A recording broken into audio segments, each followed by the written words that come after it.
하나님께서 우리에게 주신 오늘 이 거룩한 주일 영의 양식은 마태복음 4장 12절부터 17절까지 한 목소리로 합독하도록 하겠습니다. 예수께서 요한이 잡혔음을 들으시고 갈릴리로 물러가셨다가 나사렛을 떠나 스불론과 납달리 지경 해변에 있는 가버나움에 가서 사시니 이는 선지자 이사야를 통하여 하신 말씀을 이루려 하심이라. 일러스되 스불론 땅과 납달리 땅과 요단강 저편 해변 길과 이방의 갈릴리여, 흑암에 앉은 백성이 큰 빛을 보았고 사망의 땅과 그늘에 앉은 자들에게 빛이 비치었도다 하였느니라. 이때부터 예수께서 비로소 전파하여 이르시되 회개하라, 천국이 가까이 왔느니라 하시더라.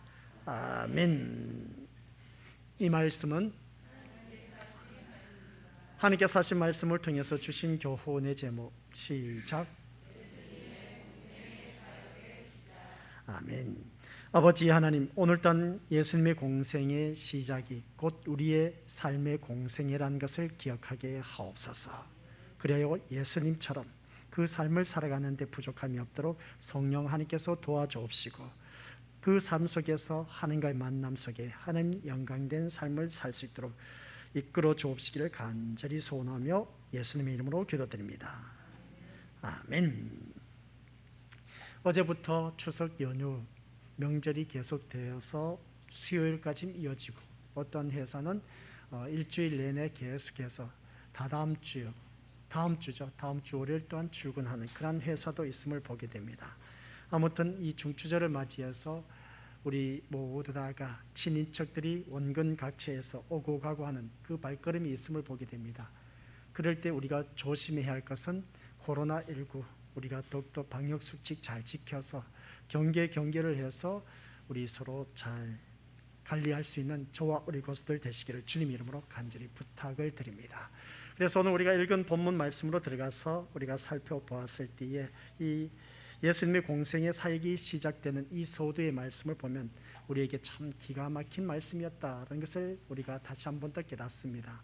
예수님의 공생의 삶이 곧 나의 삶이었다 하는 것을 꼭 기억하시고, 그러면 우리의 모든 삶이 예수님처럼 이 공생의 삶을 살아가야 된다라는 것을 꼭 기억하시길 바랍니다. 그래서 예수님의 그 삶의 시작이 어떻게 시작되었느냐라고 했을 때 이 자리에 앉아 계신 우리 고수들에게 말씀하고 있습니다. 하나님의 시간표에 맞추라.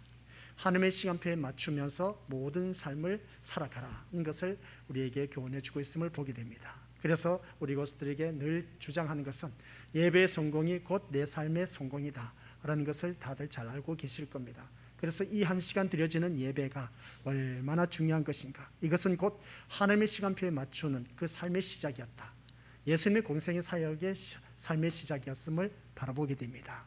그런 그 우리 믿음의 모습들, 삶의 시작이 곧 우리가 예배 시간, 이 예배 시간이 곧 하나님의 시간표에 맞춰서 사는 사람. 그러면 이 하나님의 시간표, 하나님이 어떤 분이신가, 하나님을 제대로 알아야 된다라는 것이었습니다. 우리가 이미 다들 잘 알고 있지만 지나간 그 목표죠.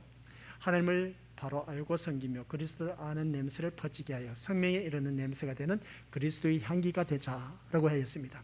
하나님을 바로 알고 섬기게 되면 우리 믿음의 모습들, 우리들의 신앙이 곁길로 빠질 수가 없다라는 것을 바라보게 됩니다. 그러면 우리가 그 하나님, 곧 우리 예수 그리스도가 어떤 분이신가를 제대로 아는 사람, 그래서 예수 그리스도를 아는 것이 우리에게는 무엇보다도 중요하다라고 했습니다. 예수님이 나의 생명이 되시고 구주가 되시고 또한 예수 그리스도로 말미암아 우리는 천국 백성이 될 수 있는 의롭게 된 하나님의 백성이다라는 것이었습니다. 그것을 알고 있는 우리 고수들은 예수님이 곧 말씀으로 오셨습니다. 말씀으로 오셨기 때문에 예수님의 말씀, 복음의 중요성을 우리가 제대로 알고 간파해야 된다. 그래서 우리가 믿음 생활하면서 교회 다니다 보니까 하지 말라는 것이 너무나 많이 있어.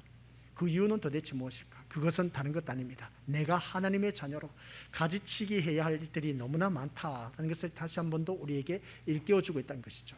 그래서 처음에는 하지 말라는 것이 왜 그렇게 많았는지 신앙생활 하면서 계속 오늘까지 이르게 될 때에 하지 말라는 것이 이제 다 절제되고 내가 이제 어느 한순간 하나님의 말씀 안에 들어와 사는 것을 보게 됩니다. 바로 그건 것이죠. 복음의 중요성을 깨닫는 그러한 자들, 그게 복음의 중요성이 뭐냐면 우리를 자유케 하기 때문이다 라고 했습니다. 진리를 알지니 진리가 너희를 자유케 하리라. 우리가 말씀을 깨닫고 보니까 내가 왜 헛된 삶을 살았는지 몰라, 내가 왜 이렇게 고생하면서 살았는지 참 하면서 어이가 없어 하는 그런 것을 우리가 다들 경험을 하셨을 겁니다. 그런 것처럼 오늘 이 자리에 앉아 계신 우리 권수들께서는 참된 진리의 복음을 만나서 자유함을 누릴 수 있는 자가 되어야 된다. 교회를 나오니까 하지 말라는 것, 올가매는 것이 더욱더 많은 것 같고 그것으로 인해서 교회가 점점점 내 마음에서는 멀어져 가고 있는 그러한 경험을 우리 또한 했을 겁니다. 그러나 그것을 다 딛고 일어서서 오늘 이 자리에까지 이르신 우리 믿음의 권수들, 하나님 앞에 가는 그날까지 계속해서 그 복음에 우리 자유함을 누리면서 이 신앙생활이 너무나 즐겁고 행복한 시간이 되어서 날마다 주님 앞에 나오기를 힘쓸 줄 아는 그런 우리가 되었을 때 하나님이 얼마나 기뻐하실까 하는 것을 다시 한 번 더 깨닫습니다. 중추절을 맞이해서 사방이 흩어졌던 객지에 나갔던 모든 자녀들이 이제 다 모여듭니다. 모여들었을 때 얼마나 기쁘고 즐거운지 몰라. 근데 그 와중 속에 어떠한 자녀는 오지를 못했어. 이러한저러한 형편 때문에. 그래서 오늘 우리 것들 그런 것처럼 하나님께서도 이 시간 하나님의 자녀들이 이 자리에 한 자리에 모여서 함께 하나님의 말씀을 나눈다는 자체가 우리에게는 엄청난 축복이란 것. 그래서 우리가 하나님의 말씀을 제대로 아는 사람은 그 말씀을 들음으로 인해서 참된 자유함을 누린다. 하나님 말씀이 늘 나에게는 하지 말라고 올가매는 것, 억압하는 것, 뭔가 다스림을 받는 그런 것을 우리가 경험을 하셨음을 보게 됩니다. 그런데 그 말씀대로 순종하다 보니까 어느 한순간 내가 자유함을 느끼고 이 신앙생활에 이런 맛이구나 라는 것을 경험하게 되는 것이죠. 그래서 예수님은 이제 너희들이 하나님의 말씀의 맛을 보았다면 소외된 지역에 가서 섬기라는 겁니다. 그들도 보지 않았던 그러한 지역에 가서 너가 낮은 자리에 내려가서 그들을 섬기면 그곳에서 예수님을 만날 수가 있다라고 했습니다. 아직도 우리가 예수님을 만나지 못했다 하신 분들은 낮은 자리에 임하셔서 모든 이들을 섬기시길 바랍니다. 섬기다 보면은 우리 믿음으로서 그곳에서 우리 주님을 만날 수가 있다는 걸 꼭 명심하시길 바랍니다. 그러면 그 삶 속에서 이렇게 내가 주위 사람들을 섬기다 보니까 어느덧 나도 모르게 뿌듯함을 느끼는 것을 다들 체험을 하셨을 겁니다. 남에게 베풀어주고 나누어줬더니 뭔가 모르게 흐뭇한 그 나의 모습, 그게 바로 예수님을 만난 자의 참된 모습인 겁니다. 그것을 우리가 날마다 누리면서 살아갈 때에 하나님께서 귀한 은혜를 나눠주십니다. 그래서 오늘 우리 미디어들 예수님의 공생의 사역을 쭉 살펴봤을 때에 하나님의 시간표에 맞추고 하나님의 시간표에 맞추다 보니까 하나님이 어떤 분이신가, 그 예수님이 어떤 분이신가 제대로 아는 그런 자들이 되었을 때, 그래서 제대로 알다 보니까 예수님의 말씀 따라 살 수밖에 없습니다. 예수님은 곧 나의 길이요 진리요 생명이라고 했기 때문에 그것을 깨닫다 보니까 말씀 안에서 자유함을 누리고 말씀 안에서 자유함을 누리다 보니까 말씀대로 살 수밖에 없어. 그럼 누구처럼 살아야 된다? 바로 예수 그리스도처럼 살아야 된다. 예수 그리스도가 바로 그 공생의 삶 속에서 잘나고 똑똑한 사람 찾아가는 것이 아니라 멸시천대받고 어려움당하고 고통당한 자들을 가서 섬기는 그 모습, 그런 모습이 바로 오늘 네 번째까지 말씀이었습니다. 그런 우리 믿음의 모습들, 우리들의 모든 삶은 결론은 뭐냐? 오늘 본문의 말씀이었습니다. 회개하라, 천국이 가까이 왔느니라.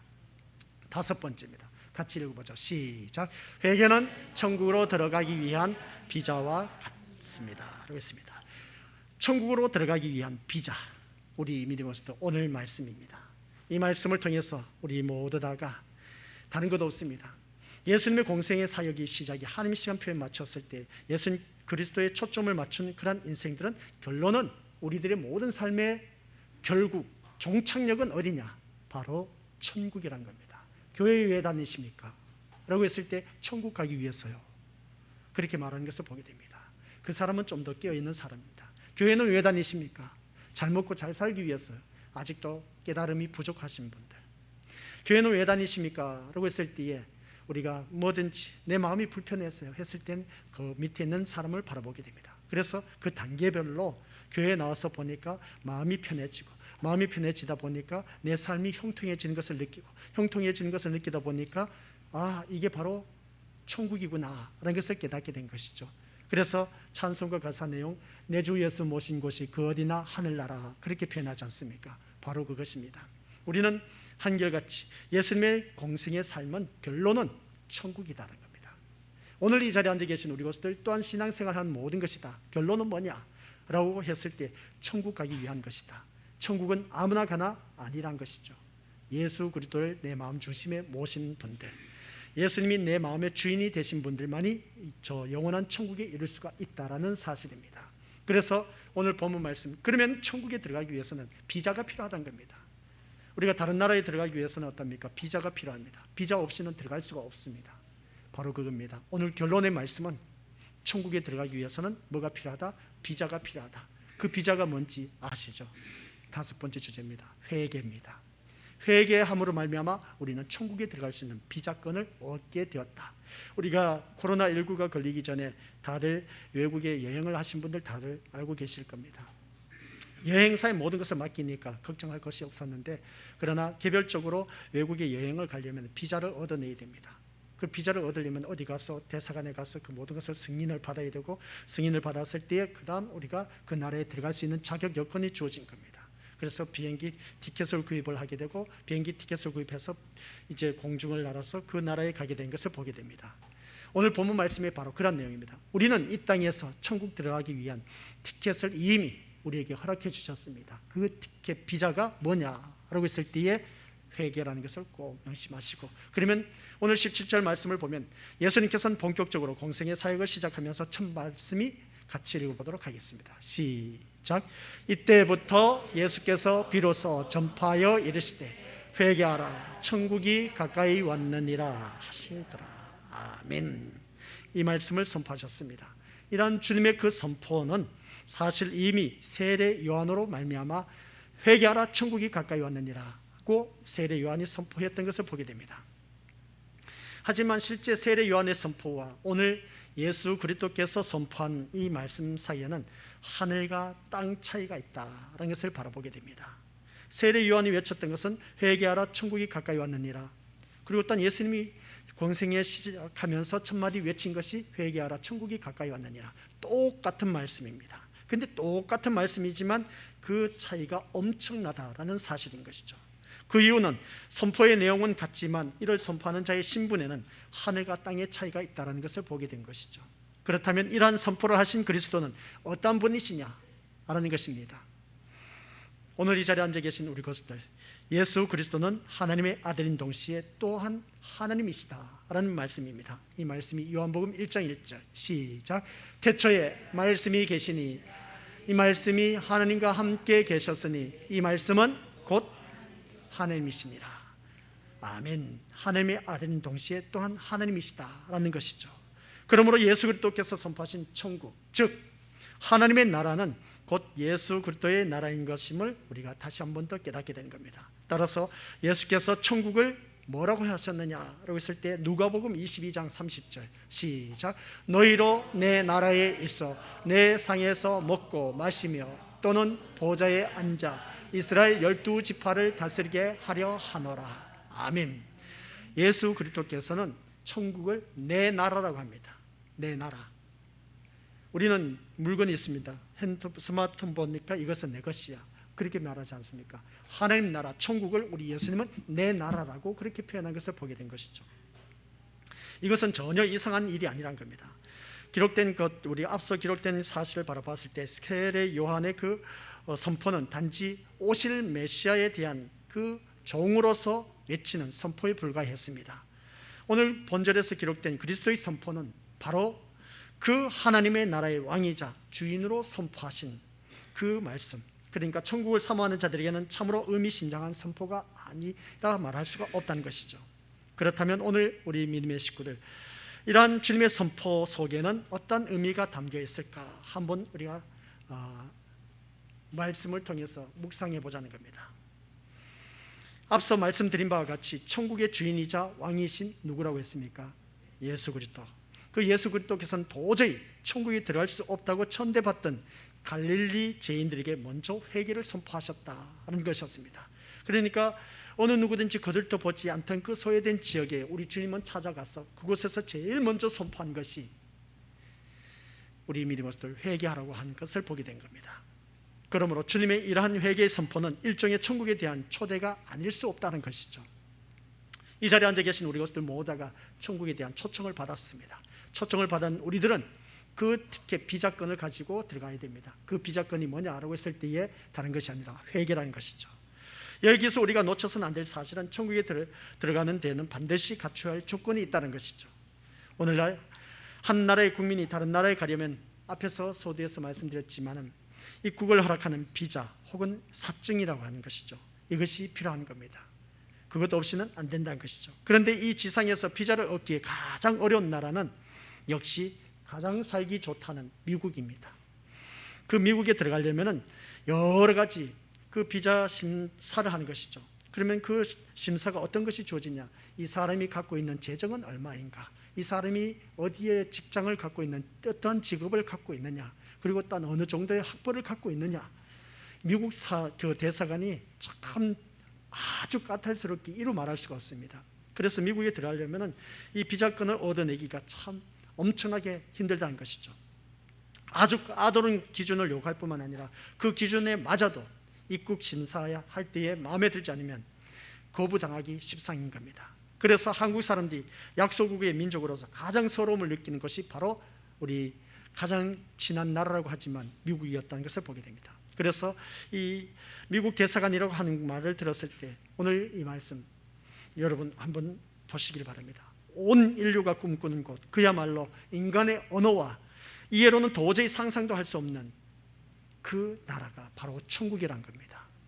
그러니까 그 천국의 왕이신 예수 그리스도께서는 다만 우리에게 하신 말씀이 있습니다. 그게 뭐라고요? 회개하라고 말씀하셨다는 것을 보게 됩니다. 오늘 우리 것들 모두가 즉 천국의 주인이신 그리스도께서는 너희가 내 나라에 들어오려면 이 비자를 갖춰야 된다. 그 비자가 뭐냐라고 했을 때 바로 회개라는 것이죠. 회개하지 않으면 너는 내 나라에 들어올 수 없다는 겁니다. 간단하죠. 이 놀라운 비자권을 우리에게 주셨는데 근데 우리 그 비자권을 가지고 우리는 하나님 나라에 가려고 하지 않는다는 겁니다. 그래서 우리가 날마다 회개하는 심령으로 거듭나야 되는데 나는 잘못한 것이 없는데요. 회개할 것이 없어요. 그렇게 말하신 분들 어리석다라고 해도 표현이 아닌 것을 보게 됩니다. 자기에 대해서 아직도 모르기 때문에 우리는 너무나 지은 죄가 많지 않습니까? 지금까지 살아오면서 지은 죄가 알게 모르게 지은 죄, 아는 것은 회개할 수가 있습니다. 그러나 모르게 지은 죄가 나도 모르게 나 무심코 옆에 사람에게 던진 그 말이 옆에 사람에게 상처를 받았어. 상처를 받았으면 그 사람은 어떻습니까? 마음판에 새겨지게 돼 있어. 그 사람이 어찌 그렇게 말할 수 있는지 몰라. 나는 가볍게 말을 던졌는데 옆에 사람은 아주 깊은 상처를 받은 겁니다. 죽는 그날까지 잊어버리지 못한 그런 심령들 참 많이 있음을 보게 됩니다. 특히 간에 이 중추절 명절을 맞이해서 고부간의 갈등이 있는 그런 분들 얼마나 많은 상처를 받았으면 시자 하면은 시집이라 하면 시자도 싫어하는 우리 여성 권속님들 누구든지 다들 싫어하는 것을 보게 됩니다. 그러나 오늘 이 자리에 앉아 계신 우리 것들 회개는 하셔야 됩니다. 우리에게는 이 회개의 비자권을 주셨는데 회개하지 않으면 안 된다는 것입니다. 언젠가 우리 믿음의 것들에게 한번 회개라는 그 말씀을 가지고 한번 전하고자 하는 것입니다. 회개를 했을 때 그러면 우리가 여러 가지 비유를 말할 수가 있습니다. 우리 서로 옆에 사람과 치고받고 싸우다가 서로 감정이 상해서 서로 말을 하지 않습니다. 회개해야 되겠습니까? 하지 말아야 되겠습니까? 당연하게 회개를 해야 되죠. 우리가 다들 잘 알고 있는 것처럼 우리가 마태복음 5장 23, 24절 말씀 보라보면 우리가 하나님 앞에 가서 예물을 드리기 전 형제하고 원망 살 일이 있으면 너희는 먼저 그 예물을 하나님 앞에 두고 가서 그 형제와 어떻게 하라? 화목하라고 했습니다. 화목하고 나서 나에게 와서 이 예물을 드리라고 했습니다. 오늘 이 시간 예배 드리기 전에 우리 믿음의 것들 형제와 말다툼이 생겨서 그리고 또 원망 들을 그런 소리가 있었다면 회개하지 않고 이 자리에 나오셨다면 우리 것들 빨리 회개하셔야 됩니다. 회개가 그만큼 중요하다는 것이죠. 그래서 우리 살아가는 모든 삶 속에서 이 회개가 얼마나 중요한 것인가를 이 세상에서 천국의 백성은 회개로 말미암아 성화되어 가는 그 과정을 말하고 있음을 보게 됩니다. 이게 바로 라이프 롱 프로세스라고 영어로 그렇게 말하는 것인데 이게 무슨 말씀이냐면 성화 과정을 말하고 있습니다. 회개는 평생을 통해서 이루어야 할, 우리가 가져야 할 말씀인 것을 보게 됩니다. 그래서 요한계시록 22장 14절 말씀 보면 시작. 자기 옷을 빠는 자는 복이 있는 자들이다. 그들은 생명나무의 열매를 먹을 것이며 성문을 통해 성으로 들어가게 될 것이다. 아멘. 올려보시기 바랍니다. 자기 옷을 빠는 자는 복이 있는 자들이다. 자기 옷을 빠는 게 뭐겠습니까? 회개하는 심령인 겁니다. 회개하는 그 심령, 그들은 생명나무의 열매를 먹을 것이고 성문을 통해 성으로 들어갈 것이다. 그 성이 바로 천국의 성인 것이죠. 우리가 살아가는 삶 속에서 이 회개가 참 중요한 겁니다. 그래서 사람들과의 관계 속에서 치고받고 싸워서 감정 상해서 그러면 회개를 해야 돼. 그러면 회개를 합니다. 하나님, 제가 아무개 사람하고 싸워서 말다툼하고 서로 상처를 주었습니다. 하나님, 잘못했습니다. 용서하여 주옵소서. 제가 부질없는 짓을 했습니다. 이웃을 사랑하라고 하고 했는데, 내 몸처럼 사랑하라고 했는데 사랑하지 못했습니다. 용서를 하라고 했는데 70번씩 7번이라도 우리 주님께서 하라고 하셨는데 저는 그렇게 하지를 못했습니다. 하나님, 용서하여 주옵소서. 그래서 눈물 콧물 뿌리면서 주님 잘못했습니다 하고 그냥 하나님 앞에 그냥 나의 잘못된 것을 고백을 했습니다. 고백을 해서 그 다음 마지막으로 마칠 때 누구의 이름으로? 예수님의 이름으로 기도드립니다. 아멘 하지 않습니까? 그러면 제사함 받았습니까? 안 받았습니까? 우리 믿음의 것들 회개 기도했으니까 제사함 받았지 않습니까? 여기서 제가 말씀드리고 싶은 것은 진정한 회개란 사람과의 관계 속에서 잘못된 것이 있었다면 너가 이 세상에 살 때 사람과 잘못을 했으면 사람과 화해를 해야지. 우리가 또한 이것을 바라보면 영화의 한 편입니다. 밀양이라는 영화 보셨습니까? 그 밀양이라는 영화가 참 심도 있게 다루었습니다. 옆에 사람을 미워하고 사람을 죽였습니다. 그리고 나는 감옥에 갔습니다. 그 사람이 그 감옥에서 예수님을 영접했어요. 예수님을 영접해서 예수님 잘못했습니다 하고 나의 죄 씻음을 받았던 것이죠. 그래서 그 사람을 죽인 엄마가 그 이제 제수인 때 와서 그 엄마는 교회 다닌 사람이었습니다. 그래서 제수를 찾아왔는데 그 감옥에 있는 그 사람을 찾아와서 면회를 하는 겁니다. 그럴 때 어떻습니까? 이 여인은 그 자기 아들을 죽인 것에 대해서 어떻습니까? 거기에 대해서 화해를 하기 위해서 그래서 예수 그리스도의 사랑으로 그 와서 이제 모든 것을 면회하면서 하려고 하는데 이 여인이 실망을 한 겁니다. 나는 이미 이 기독교 안에 그 감옥소 안에서 예수님을 영접해서 제3의 은총을 받았습니다. 그래서 제3의 은총을 받았다라고 하는 그 모습을 보게 됩니다. 그런 말을 듣는 이 면회하러 와서 서로 화해하고 화목하게 하기 위해서 이 여인이 왔는데 그 소리를 듣고 이 여인은 완전 뒤집어지는 겁니다. 왜 그랬습니까? 내 가슴에는 내 자녀를 죽인 이 사람을 도저히 용서를 못한데 나는 이미 제3의 은총을 받아서 기쁨과 즐거운 속에서 살아가고 있습니다 하는 그 소리를 들으니까 뻑치는 것이죠. 회개가 뭐겠습니까? 우리 믿음들 감옥소 안에서 회개했답니다. 내가 사람을 죽여서 잘못했습니다. 용서해달라고 하는 것이죠. 근데 이 사람은 하나님 앞에 정말 주님을 영접해서 구원받았다면서 제3의 은총을 받았다는 겁니다. 근데 이 여인이 와서 이제 면회를 하는데 나는 이 사람을 용서하기 위해서 왔는데 이 사람은 벌써 나는 제3의 은총을 받았다는 겁니다. 그랬더니 이 여인은 완전 돌아버린 것이죠. 진정한 회개일까요? 회개가 아닐까? 예수님을 영접했는데 사람과의 관계 속에서 우리 믿음들 이 문제 어떻게 다루실 겁니까? 회개는 있지 않습니까? 사람과의 사람 관계 속에서 잘못한 것이 있으면 그 사람과 회개 온전히 화목해져야 됩니다. 화목하게 해서 주님 앞에 나와서 잘못된 것을 구해야 된다는 것이죠. 그런데 사람과의 관계 속에서도 화해가 되지 않았는데 나는 예수 그리스도 이름으로 모든 죄를 사함을 은총을 받았다 해서 그것으로 인해서 끝내면 안 된다는 것이죠. 진정한 회개는 사람과 사람끼리 어떻습니까? 잘못을 했으면 우리가 그렇지 않습니까? 사람들이 참 보면은 우리가 회개했다라는 것을 이 말씀을 준비하면서 많은 것을 또 묵상을 하게 됐습니다. 사람들끼리 잘못을 해놓고 하나님 앞에 나와서 하나님 잘못했습니다. 용서함을 받았다. 이게 과연 진짜 회개했을까? 근데 상대편에는 마음의 상처를 받고 있는데 도저히 이 사람을 용서하지 않았는데 나는 예수 그리스도 이름으로 회개했기 때문에 용서함 받았다. 이게 말이 되냐는 것이죠. 우리 믿었을 때 믿음 생활하면서 살아가는 삶 속에서 진정한 회개는 옆에 사람이 서로 싸워서 마음이 격해지고 서로 어떻습니까? 불편한 관계가 되었다면 그것을 화목하게 해야 됩니다. 원망 들을 일이 있으면 먼저 화목하라고 했습니다. 진정한 회개는 그 사람과 화목이 이루어졌을 때에 그게 진정한 회개가 된다. 주님 앞에 나와서 아무리 기도해도 우리 주님은 그랬습니다. 너희들이 사람들끼리 잘못했으면 사람들끼리 모든 것을 해결하고 너가 하나님 앞에 잘못한 것이었으면 하나님 앞에 나와서 회개하라. 그 말씀인 겁니다. 그러니까 사람과의 그 관계 속에서 잘못한 것이 있으면 그 사람과의 관계가 화목한 가운데서 주님 앞에 나와서 임하라는 것이죠. 그리고 어떤 하나님 앞에서 잘못한 것이면 하나님 앞에 잘못한 것을 회개하면 되는 겁니다. 그런데 왜 사람들끼리 잘못한 것을 가지고 와서 하나님 앞에 회개를 하느냐는 것이죠. 그러면 한 목사님이 회개하지 말라는 말입니까? 아니요, 이것도 중요합니다. 회개해야 됩니다.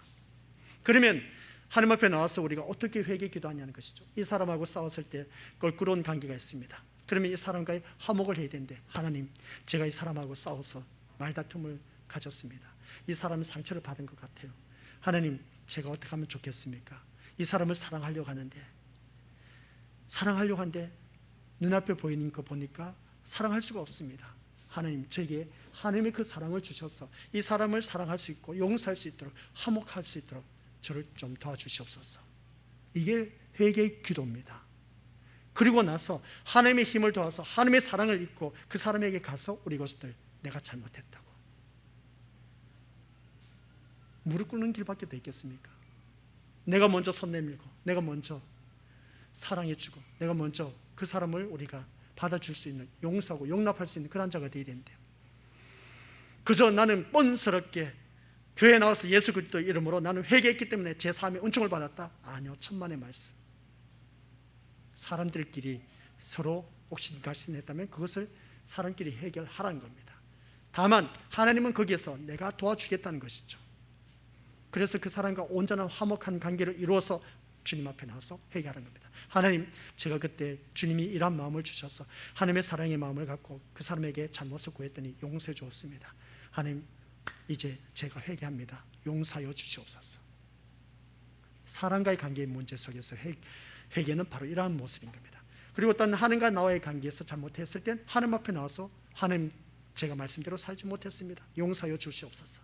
이 말씀을 알고 보니까 제가 잘못한 것이 너무나 많이 있네요.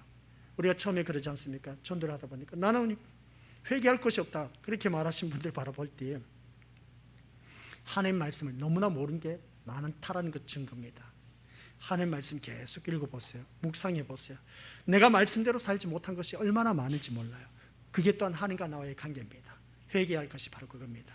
사람과의 관계 속에서도 회개, 하나님과 나와의 관계에서도 회개, 바로 이것이 온전히 이루어져야 되는 겁니다. 그저 하나님 앞에 나와서 회개했다고 해서 다 제 삶에 은총 받았다? 아니요, 그런 생각 떨쳐버리시기 바랍니다. 그래서 비자가, 우리에게는 천국 들어갈 수 있는 비자가 회개인데 아주 쉽습니다. 누구의 이름으로? 예수님의 이름으로 기도하면 그 회개, 그 비자를 가지고 천국에 들어갈 수가 있습니다. 그러나 이 세상에서 우리가 해결하지 못한 것들이 있다면, 그래서 우리가 죽을 때 사람들 그러지 않습니까? 내가 이제 죽을 날이 얼마 남지 않은 것 같아. 그래서 이 사람 저 사람 부르면서 내가 잘못했다고, 그래서 그때 내가 정말 잘못했다고 용서해달라고 그러신 분들 보셨죠? 왜 그러겠습니까? 이 세상에 얽혔던 모든 문제 다 해결하고 우리는 천국에 들어가야 되지 않겠냐는 것이죠. 오늘 말씀을 들으면서 바로 그겁니다. 천국에 들어갈 수 있는 비자는 바로 회개입니다. 우리에게 각자에게 주어진 회개가 누구든지 다 예수님의 이름으로 기도하면 되는 겁니다. 그러나 이 세상에서 해결해야 할 문제가 있습니다. 미국 비자 신청을 하는 데 있어서 가장 까탈스러운 게 그들이 먼저 재정을 봅니다. 그 사람 그 다음 직업을 봅니다. 그 다음 그 사람의 학업, 그 출신을, 학력을 보고 있습니다. 이 세 가지 대표적인 것이라고 합니다. 얼마나 많은 돈을 갖고 있느냐, 그러면 얼마든지 그 나라에 가서 자기 나라 미국에서 심사를 했을 때 돈이 많으냐 적으냐 그게 초점을 맞추고 있음을 보게 됩니다. 하나님 나라에서는 그게 아닌 겁니다. 회개란 것이죠. 그 사람에 대해서 얼마나 성결한 삶, 살았느냐? 예수님의 삶처럼 살았느냐는 겁니다.